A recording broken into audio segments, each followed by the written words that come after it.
I thought we'd do a bit of revision because this will help everyone. So let's look at memory. Alright, so ironically, if you remember, we started off by looking at encoding. So of course we encode using our eyes, using our ears, and referring to something through a meaning.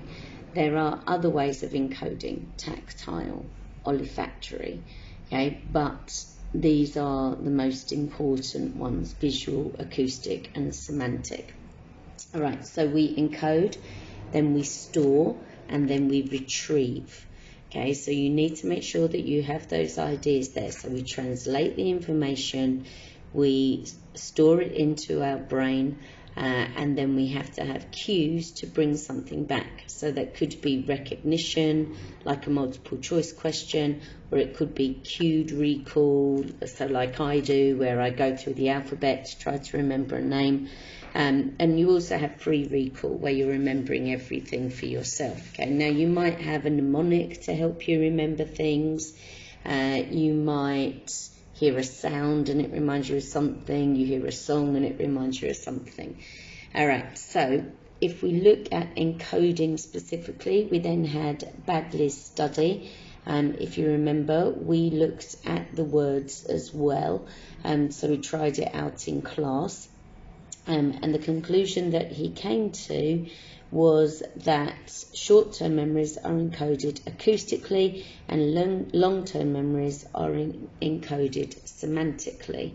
All right, so this isn't a named study, so you just need to get that idea into your head so that you've got that in there. I'm not going to spend too much time on that.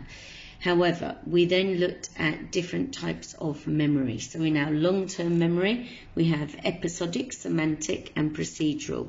Okay, so episodic, big events from our lives. Yeah, semantic memories, things that we know. So we know what the capital of France is or the capital of England. Procedural memory, how we do things. Right, so the fact that I can get into a car and drive without even thinking about it is just procedural memory as I'm going through. Okay, there is a slight problem with the idea of long-term memory, in that people who have amnesia lose a certain part of their memory. So at this point, when we were first looking at memory, we obviously didn't know all of the ideas about the development of the brain and neuroscience that goes with it. So we can kind of understand this a little more, but we'll go back to the basic idea that we thought of to start with in memory. So we started with the multi-store model. Okay, so if you remember, Atkinson and Shiffrin introduced this idea of the multi-store model. So now we introduce our sensory register. Okay, so this idea that we see something, hear something, smell something, taste something, and it reminds us, touch something, sorry, and it reminds us of something else. But we don't necessarily take notice of everything that we see, hear, feel, touch, smell, right? However, once we do pay it some attention, then it is going into our short-term memory. Okay, so we take our sensory memory, we code things, okay, by it, and then we think about, right, how much can I put into my memory, okay, a capacity of things. So in our short-term memory, we will have between 5 and 9 things that we can recall at one time. And so then we also talk about duration, right? How long do we keep something in our memory? If we want to move something from our short-term memory to our long-term memory, then we have to rehearse. So we might have prolonged rehearsal, and we will also have maintenance rehearsal. Okay, so when I say to you, when you revise, don't cram everything in one go. Revise little and often. That's maintenance rehearsal, okay, because you're just topping up what you remember. Okay, I'm moving through pretty quickly. Okay, then we went on to primacy and recency effects. This is Murdoch's serial position curve, and this is a named study. All right, so you need to make sure that you remember, you know that he selected words, randomly selected words from 4,000 of the most commonly used, and then he got 103 students on the psychology course to take part, and they listened to 20 words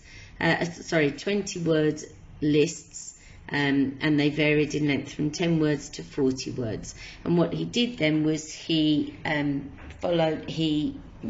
pulled the data together, looking at how many words people could remember from the list. And when he put this onto a graph, he found a dip in the middle, and this was what he called the primacy and recency effect. So remember the first things, because we're thinking, oh yeah, and we're repeating them. And we remember the most recent things. Okay, so the primacy words are in our long-term memory, recency are in our short-term memory. All right, you remember that I'm not that keen on that, because I don't think that the short distance of time is enough for it really to have gone into your long-term memory.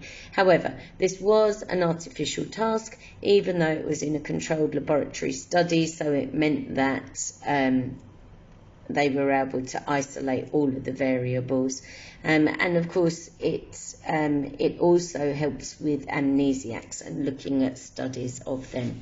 Okay, so if you remember on the study tip there, it talked about describing a research study. You should include the aim, method, results, conclusions. If you can write that, and you can write each one of those in 1 to 2 sentences, you will have your knowledge-based part of your 9-mark question, right? I will give you up to 4 marks for that. The 5 marks after that will come for evaluation points, where you have a point and an explanation, 2 of those. If you want to get that final 9th mark, you should be drawing an overall conclusion. It doesn't matter which way you go with your overall conclusion, as long as you give a valid reason behind it. And there it is, very simply, 9 marks in the bag. All right. Next thing in this was Bartlett's War of the Ghost study. Okay, so another named study in your specification is this on your case studies sheet. All right, so if you remember, we heard the story in class. I asked you to recall it. All right, so the idea was to investigate how memory is reconstructed. And we came up with this idea, Bartlett came up with this idea of serial reproduction. So he asked people to hear the story that was one of the reproduced versions, and so they moved through. All right, he found that we remembered different parts of the story, and that we interpreted other parts that fitted in with our frame of reference, or our social and cultural expectations and understandings. Okay, so the idea is that we reconstruct events to make them simpler to remember, and therefore that becomes our memory of the past, even if it's not completely accurate. All right, so this case study has been criticised very heavily because it lacked control. Bartlett was very lax in the way that he explained things, and we saw it when we did this in class. Some of you rewrote the whole story word for word, others of you summarised it into a paragraph and missed out huge chunks. All right, so he did that, and then his results were very biased. He had something that he wanted to prove, and he interpreted the data to suit what he wanted to prove. And then, of course, the story was really unusual. So this isn't what we're doing in everyday life, although you could argue that we do hear new and unusual things, but we still manage to put those into our memory bank. Okay, so this then goes on from Bartlett to this idea of reconstructive memory. So what we do is we change things and we put in what is familiar to us so that we are able to understand things. Now, the problem with this is that it suggests that memory can be inaccurate. So if you ask me to recall an event and you ask another person to recall the event, we may have been looking at it from completely different perspectives. I might have been in a good mood and the other person was in a bad mood when this event happened. So we are going to recall it in different ways, right? Because we're reconstructing it as we put it together. And we might not remember everything. So what we do is we put in our cultural expectations to explain what's going on. And this is where this idea of effort after meaning comes, right? So we focus on the meaning of events. So at a later stage, if you ask me to recall this event when other things have happened, I may now recall this event in a completely different way. Right, so if I've seen somebody slapping somebody else, right, I might think that they're starting a fight, or that, okay, so let's say that I think the other person is starting a fight, right, and then at a later stage I find out that the person who got slapped is like really well known for winding people up, saying really nasty personal things against people's families, against them, whatever else. And that actually the person is slapping them because they're so disgusted with the way that they've treated them. Okay, so now when I'm asked to recall that event, I might recall that I saw the person who was slapped talking in a snide way, that the person who slapped the other was looking shocked and upset, right? So I will reconstruct it and I'll put effort into it afterwards. All right, so this is slightly more realistic research that is done in reconstructive memory, because he does actually try to look at things in everyday lives, and it does point to the fact that some memories are actually accurate. So we can't just dismiss all memories as being wrong. And of course it's good because it has a real world application. All right, I'm moving on. So we moved on then to accuracy of memory to follow this idea. Right, so the first idea that we looked at was on interference, and this was McGough and McDonald's study. So you had these different lists of words like synonyms, antonyms, words related to each other, nonsense syllables, 3-digit numbers, okay, that people were asked to recall. The conclusion was that interference is strongest when an intervening activity is similar. In other words, forgetting is more likely to happen if you try to do something else quite similar afterwards. Yeah, so it's this idea with interference that I might go to the wrong drawer to find a pair of socks because I decided I would tidy up and I moved them around, right? And I put them into a new drawer, but my memory takes me back to the previous place because I'm doing a similar activity. This was also where we talked about the idea that if you're revising, you shouldn't revise two subjects that are similar to each other at the same time because then you'll confuse them, right? What you should do is revise two very different subjects and then you won't muddle the two of them up. However, of course, this was another artificial task and people aren't really forgetting with interference. You will remember it eventually. Right, when you call people by the wrong name, you might actually remember what their name is in another instance. Right, then we looked at context. So where you learn something, this is Godden and Badley, where you learn something can make a difference. So if you remember, he had the divers who learned things underwater and then they were tested in different places. Right, so here is our idea that I may recognise somebody when they're at school in school uniform, but if I see them when I'm out in the mall and they're not in school uniform, it may take me a while to remember who they are because I have to put them into context, especially parents that you meet on a parent-teacher meeting.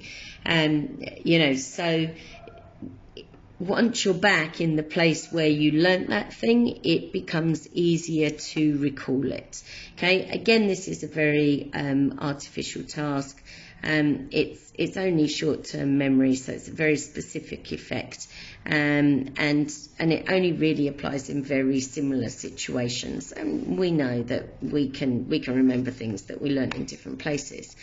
All right, the next thing that we looked at was false memories. Okay, so this was Loftus and Pickrell's study, where they put a false story about the shopping mall into people's minds as a childhood memory, and here again we found that we can actually create and implement a false memory in a person's mind.